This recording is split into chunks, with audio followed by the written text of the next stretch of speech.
ఆత్మల ప్రయాణం journey of souls అనే ఈ పుస్తకాన్ని ఆంగ్లంలో రచించినది డాక్టర్ మైకేల్ న్యూటన్. దీనిని తెలుగులోకి అనువదించినది డివైన్ బ్లిస్ పబ్లికేషన్స్. ఈ 18వ భాగంలో 6వ అధ్యాయమైన మధ్యలో మజిలీ గురించి తెలుసుకుందాం. అధ్యాయం 6, మధ్యలో మజిలీ. అనుభవంతో ప్రమేయం లేకుండా అన్ని ఆత్మలు చివరికి ఆత్మల లోకములో ఒక చోటికి వచ్చి చేరుతాయి. దానిని నేను స్టేజ్ ఏరియా లేదా వేదిక అని అంటాను.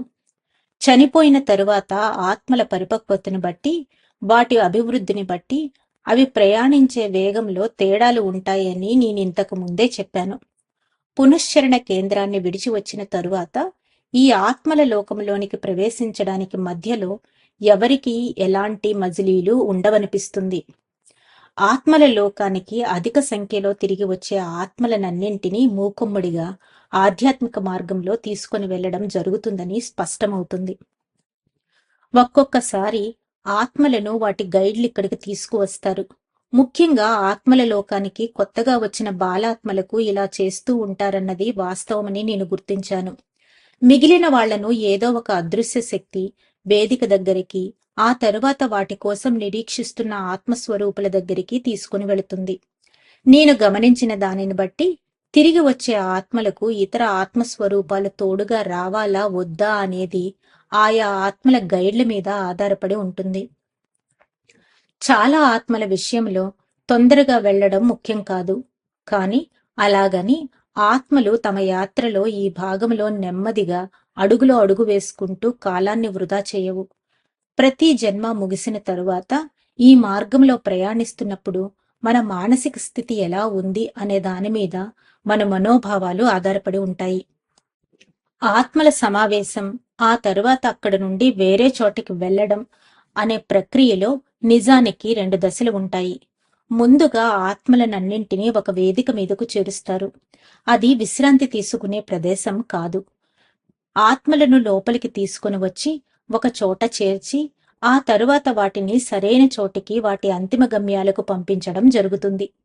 ఈ ప్రత్యేక కూడలికి వచ్చిపోయే ఆత్మల వివరాలు, వాటి సంఖ్య గురించి ఆలోచించగా ఇది ఒక చోట నుండి ప్రపంచం నలుమూలలకు వెళ్లే వారందరికీ ఆశ్రయమిచ్చే రద్దీగా ఉండే మహానగర కేంద్రీయ విమానాశ్రయంలా ఉంటుంది.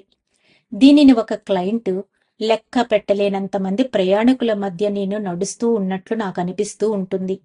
అది దేశం నలుమూలలకు మనల్ని తీసుకుని వెళ్లే రైల్వే స్టేషన్ ప్లాట్ఫామ్ లాగా ఉంది అని వర్ణించాడు.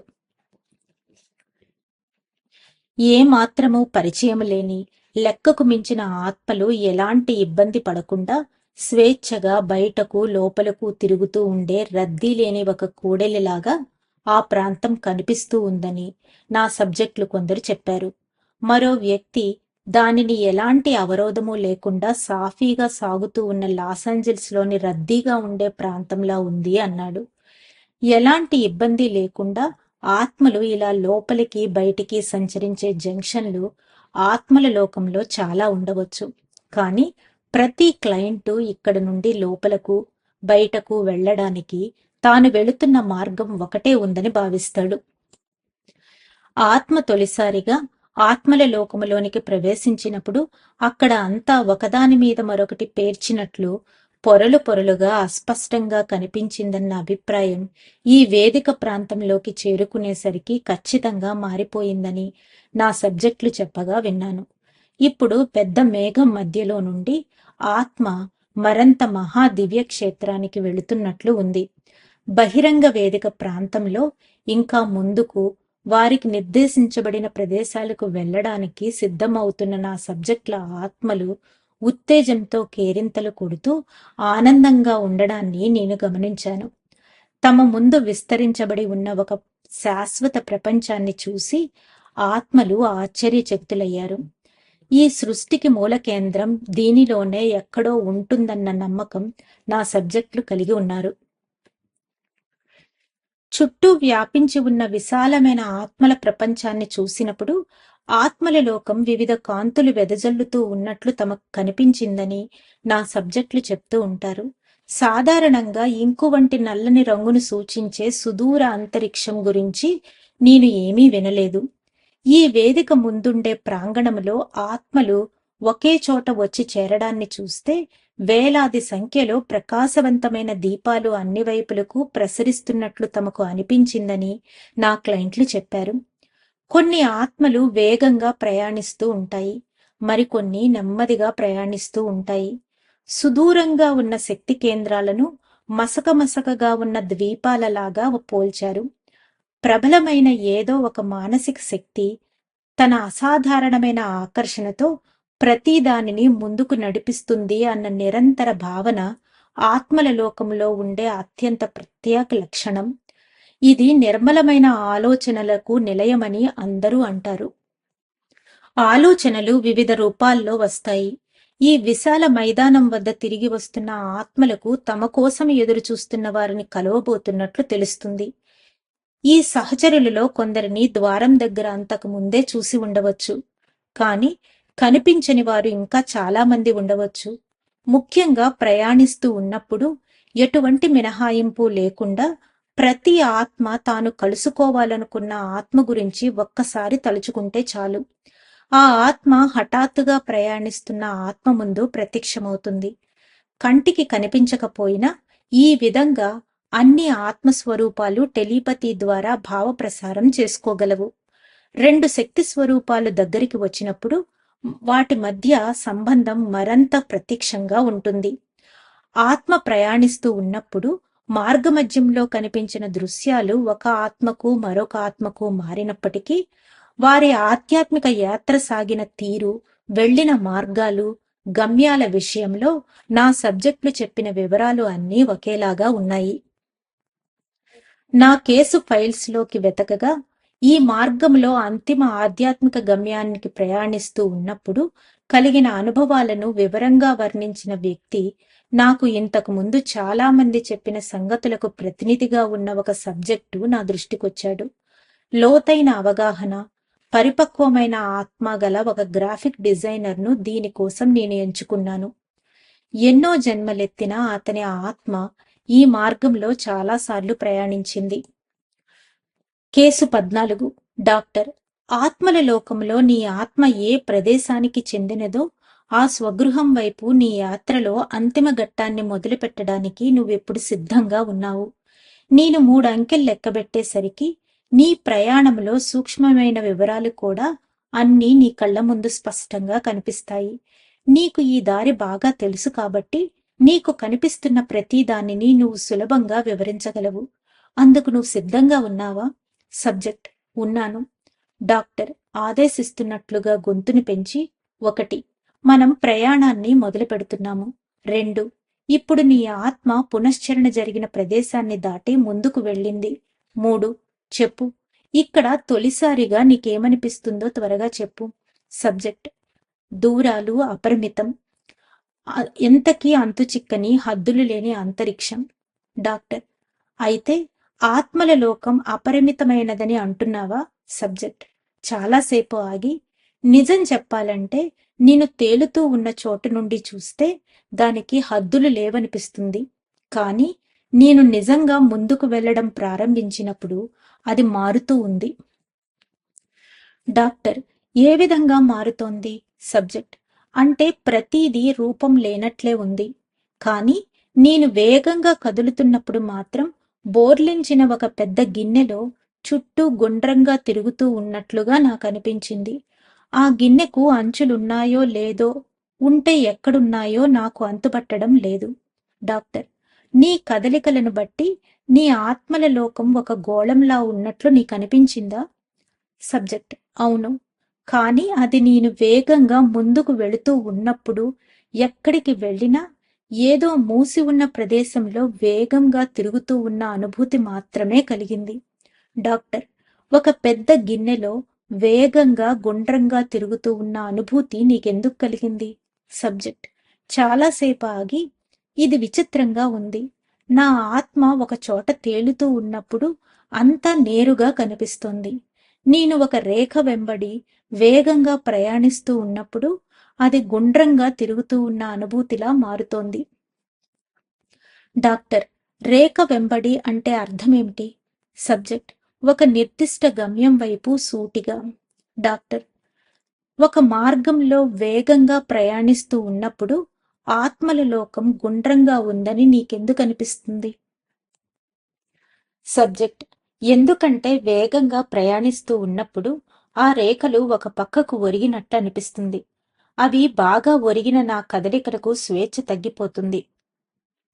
సూచన: కొంతమంది సబ్జెక్టులు కేవలం ప్రయాణాన్ని సమతలంగా మాత్రమే వర్ణించగలిగారు. వాళ్ళు దిశానిర్దేశం కలిగిన శక్తిరేఖల వెంబడి ప్రయాణించినట్లు చెప్పారు. ఆ రేఖలన్నీ సమతల లక్షణాలే కాకుండా గోళాకార లక్షణాలు కూడా కలిగి ఉండి ఒక చట్రంలో భాగాల వలె ఉన్నాయని చెప్పారు. ఒక వ్యక్తి వాటిని ప్రకంపించే తీగలు అని అన్నాడు. డాక్టర్: స్వేచ్ఛ తక్కువగా ఉండడం అంటే వ్యక్తిగత నియంత్రణ తక్కువగా ఉంటుందనా అర్థం? సబ్జెక్ట్: అవును. డాక్టర్: పక్కలకు ఒరిగే ఈ రేఖా మార్గాల ద్వారా నీ ఆత్మ చలనాన్ని మరంత ఖచ్చితంగా నువ్వు వివరించగలవా? సబ్జెక్ట్: నా ఆత్మ ఒక రేఖా మార్గంలో నిర్దేశించిన ఒక ప్రదేశానికి వెళుతూ ఉన్నప్పుడు దానికి ఒక మంచి ప్రయోజనం ఉంటుంది. అది నేను ఒక తెల్లని నీటి ప్రవాహంలో ఉంటున్నట్లు. తేడా ఒక్కటే, ఇది నీరు ఉన్నంత చిక్కగా లేదు, గాలి కంటే కూడా తేలిగ్గా ఉంది. డాక్టర్: అయితే నీటి సాంద్రత వల్ల కలిగే అనుభూతి ఇక్కడ ఈ ఆధ్యాత్మిక వాతావరణంలో లేదంటావు. సబ్జెక్ట్: లేదు. కానీ నేను చెప్పదలుచుకున్నది ఏమిటంటే నేను నిజానికి ఒక నీటి ప్రవాహంలో మునిగి ఉన్నట్లుంది. ఆ ప్రవాహం నన్ను తనతో పాటు తీసుకుపోతోంది. డాక్టర్: నువ్వెందుకలా అనుకుంటున్నావు? సబ్జెక్ట్: మేమందరము ఈత కొడుతున్నట్లు ఆ ప్రవాహంతో పాటు ముందుకు వెళుతున్నాము. నీరు ఎంతో వేగంగా ప్రవహిస్తోంది. దానిని మేము అదుపులో పెట్టలేము. ఎవరో ఆదేశించినట్లుగా మేము ఆకాశంలో పైకి క్రిందికి తేలియాడుతూ ఉన్నాము. మా చుట్టూ గట్టి వస్తువేమీ లేదు. డాక్టర్: నీకు పైన క్రింద ఈ మార్గంలో వేరే ఆత్మలేమైనా ప్రయాణిస్తున్నట్లు నీకు కనిపిస్తోందా? సబ్జెక్ట్: కనిపిస్తున్నాయి.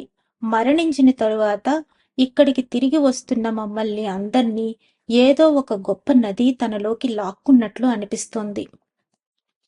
డాక్టర్: తిరిగి వస్తున్న ఆత్మల సంఖ్య ఎప్పుడు ఎక్కువగా ఉందని నీకు అనిపించింది?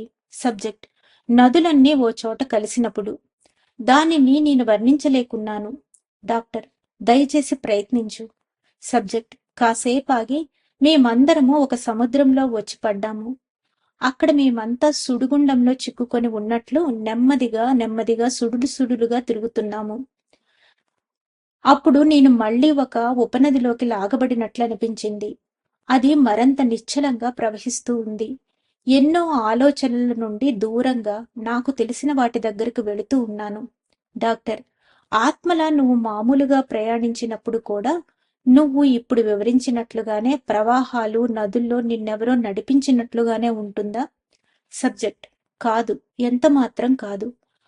అది ఇలా ఉండదు.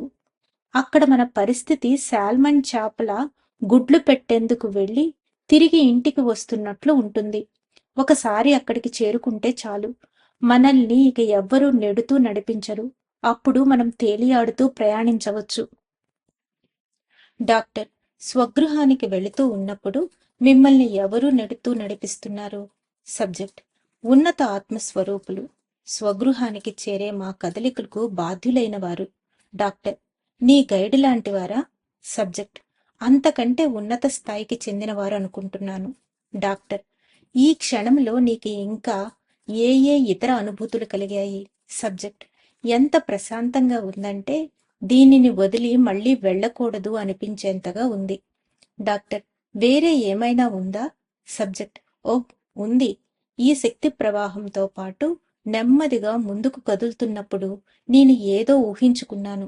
డాక్టర్: సరే, ఇప్పుడు నువ్వు చేరవలసిన చోటుకు దగ్గరగా శక్తి ప్రవాహంతో పాటు మరింత ముందుకు వెళ్ళు. శ్రద్ధగా చుట్టూ ఉన్న వాటిని చూస్తూ నీకు ఏం కనిపిస్తున్నాయో చెప్పు. సబ్జెక్ట్: నాకు వివిధ దీపాలు అక్కడక్కడ గుంపులు గుంపులుగా కనిపిస్తున్నాయి. ఒకదానితో ఒకటి గ్యాలరీలా దూరంతో విడిపోయి ఉన్నాయి. డాక్టర్: గ్యాలరీలు అంటే వరుస గదుల్లా ఉన్నాయా? సబ్జెక్ట్: అంటే పొడవైన వసారాలా అక్కడక్కడ ఉబ్బినట్లు నేనున్న చోట నుండి చాలా దూరం వరకు కనిపిస్తున్నాయి. డాక్టర్: మరి ఆ దీపాలేమిటి? సబ్జెక్ట్: వాళ్ళు వ్యక్తులు. అక్కడక్కడ ముందుకు ఉబ్బినట్లు ఉన్న ప్రదేశాలలో ఉన్న వ్యక్తుల ఆత్మల కాంతి నా వైపుకు బయటకు ప్రసరిస్తున్నట్లుగా ఉంది. నాకు కనిపిస్తున్నదైతే అది కదులుతూ ఉన్న దీపాల కాంతి. డాక్టర్: వరండాలో ఉబ్బెత్తుగా ఉన్న చోట వ్యక్తుల సమూహాల మధ్య అడ్డుగా ఏవైనా గోడల్లాంటివి ఉన్నాయా? ధన్యవాదాలు మాస్టర్స్. 6వ అధ్యాయమైన మధ్యలో మజిలీలోని మిగిలిన భాగాన్ని రేపు తెలుసుకుందాం. అంతవరకు సెలవు తీసుకుంటూ పద్మజ.